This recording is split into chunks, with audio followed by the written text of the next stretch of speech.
Selamat jumpa kembali, salam sehat. Hari ini saya akan membahas satu topik, yaitu Corona, tanda akhir zamankah? Sudah memasuki bulan ke-6, pandemik COVID-19 ini menggentarkan dunia. Boleh dikatakan semua negara di dunia ini digentarkannya.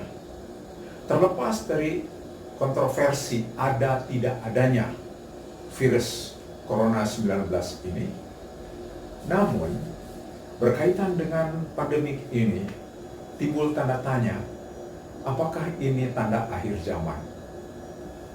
Saya akan mengawali dengan membaca Lukas pasal 21 ayat 11. Sebagiannya berbunyi begini: akan terjadi gempa bumi yang dahsyat, dan di berbagai tempat akan ada penyakit sampar dan kelaparan. Sayang sekali, LAI menerjemahkannya di sini, dikatakan akan terjadi, katanya, penyakit sampar. Terjemahan yang baik seharusnya barangkali adalah berbagai wabah.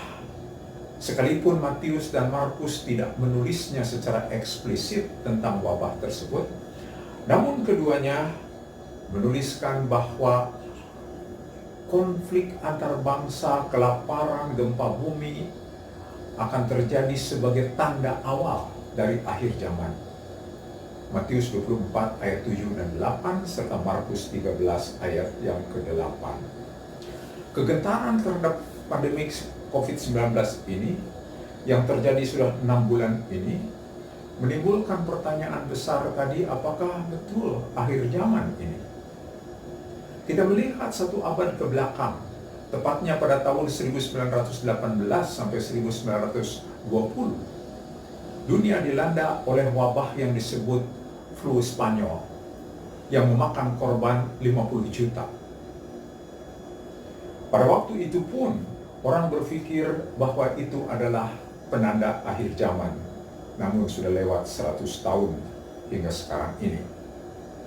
Seiring perjalanan waktu, maka wabah itu dilupakan.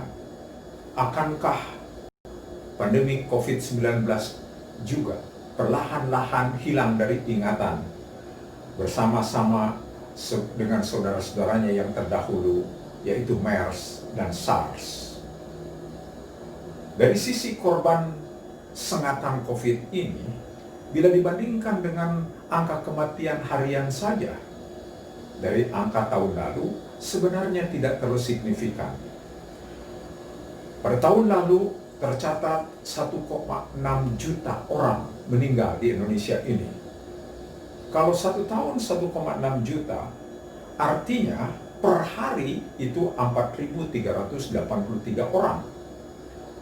Sedangkan yang tercatat sebagai korban sengatan COVID-19 ini, yang sebut saja 6 bulan ini, belum sampai 3.000 orang. Kalaupun 3.000 dalam 6 bulan itu, maka dirata-ratakan 16 orang saja per hari. Kenyataan ini menunjukkan kepada kita bahwa orang yang meninggal karena penyakit yang lain lebih banyak. Di Indonesia, angka tertinggi adalah diare di antara anak-anak, juga stroke, kanker, TBC. Di dunia ini, angka tertinggi adalah serangan jantung, disusul dengan stroke dan infeksi saluran nafas, sebangsa flu, bronkitis, TBC, dan pneumonia. Tidak mengherankan, dunia kita, termasuk Indonesia, kini dalam proses menjalani adaptasi kebiasaan baru, AKB, atau lebih dikenal new normal. Sebab konon kabarnya virus ini, kalaupun ada, tidak akan lenyap, akan terus menyertai manusia. Adalah tidak mungkin untuk umat manusia melakukan isolasi terus-menerus, tinggal di rumah terus-menerus. Kalau itu dilakukan, bisa jadi ada bahaya lain yang mengancam. Bahaya kelaparan, ambruknya ekonomi, bahkan tidak tertutup kemungkinan adanya rusuh, bahkan bisa jadi revolusi politik. Dari sudut Alkitab, tadi sudah disinggung bahwa adanya konflik antar bangsa, kelaparan, gempa bumi, wabah, itu adalah penanda awal dari kedatangan Tuhan Yesus Kristus kali kedua. Dan Tuhan Yesus memberikan peringatan di dalam Injil Matius pasal 24 ayat 5 supaya waspada. Waspada artinya jangan disesatkan oleh orang-orang yang mengaku dirinya Mesias. Yang kedua, jangan cemas. Tentu jangan cemas berlebihan. Kalaupun wabah ini tanda akhir zaman, toh itu merupakan tanda awal yang akan disusul oleh tanda-tanda berikutnya.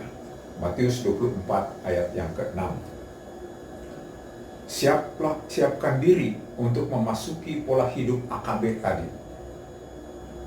Seraya berdoa, mohon belas kasihan Tuhan supaya kita terhindar dari sengatan COVID-19. Kalaupun Tuhan izinkan kita jadi korban dari COVID-19 ini, bagi orang percaya adalah kemuliaan. Pindah ke rumah Bapa yang mulia. Filipi pasal 1 ayat ke-23. Marilah kita jadi saksi tentang keyakinan keselamatan di dalam Tuhan Yesus Kristus ini di masa kegentaran ini. Tuhan memberkati.